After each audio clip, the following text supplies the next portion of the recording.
I am going to show you how to install a dust corner. This is typically used in the corners of staircases to sort of fill that right angle 90-degree bend so that dust can't collect in the corner, and it makes it easier to clean. I live in Tucson and there are very few multi-story buildings, so I don't have a staircase to show you, but I do have a corner in my shop, my studio. So the first thing you need to do is cut out and texture the dust corner pancake die that we offer.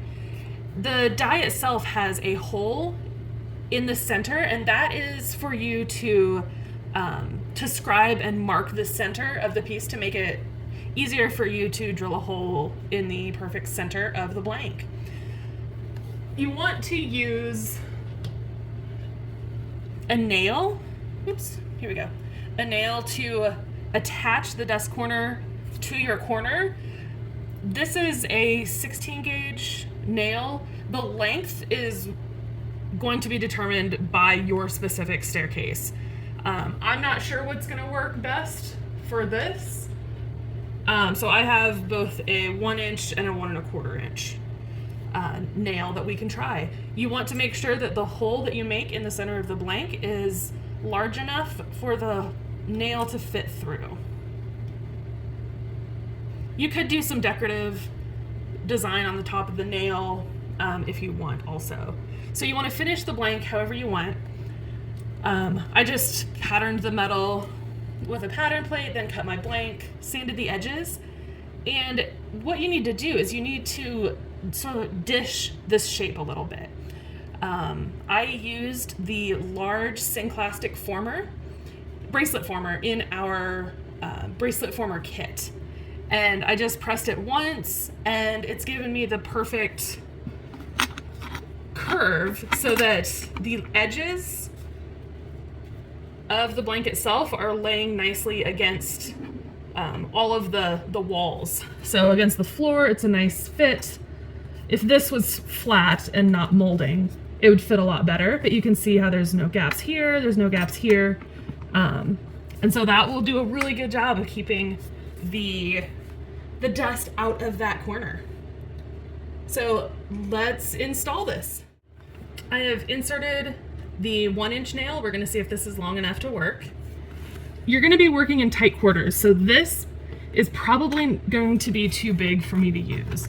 What I'm going to do instead, I'm going to use a nail set from the hardware store, and we're going to see if that'll work. You could also use any sort of like steel rod or something. We're going to basically use this as a guide. We're going to use it as a pusher to drive that nail into the wall. Let me see if I can adjust the camera, because I don't think you'll be able to see exactly what I'm doing. Basically, I'm holding the nail set against the nail, and I will strike the nail set to drive the nail into the wood. Okay, let's see if this is any better. Can you see that at all? Oh, my fingers are in the way. I am holding the nail in place with my index finger, and I'm holding the nail set on top of the nail. I can't really show you, but you just have to trust me that that's the arrangement.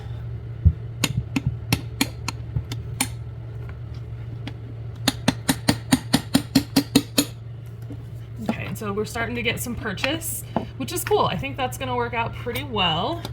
I don't think I can, that's not gonna work. So you do need to use some sort of punch, whether it is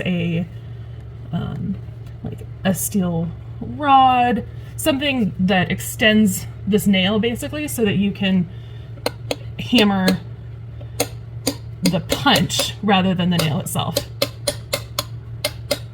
We're getting close. It's very awkward because I'm trying to show you.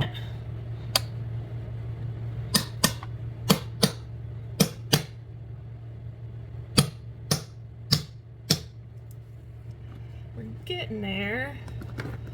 to get it in a little bit tighter, but that it is secured right now. I just want to push it back a little bit more so that these ends get a little bit more aligned with the wall and the floor.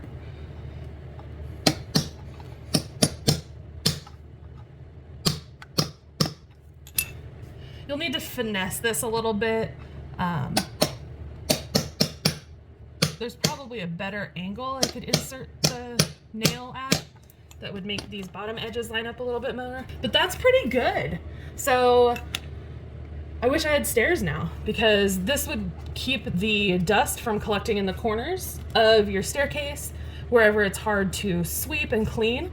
And you could do whatever pattern you want with it. So play around with this. I used, I believe it was 18 gauge copper that was full hard. I rolled the pattern onto it without annealing it first, so it was extra hard for when I cut it out with the pancake die.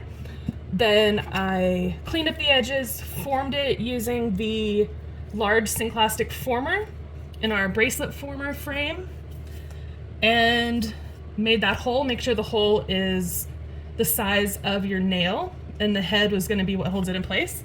And then get yourself a nail set or some other punch that you can use to hammer that nail in, or maybe even just a smaller hammer would work. But this is what I had on hand, and I kind of love it. It's pretty good. I think it's gonna be a nice little surprise every time I walk into my studio. So thanks for watching.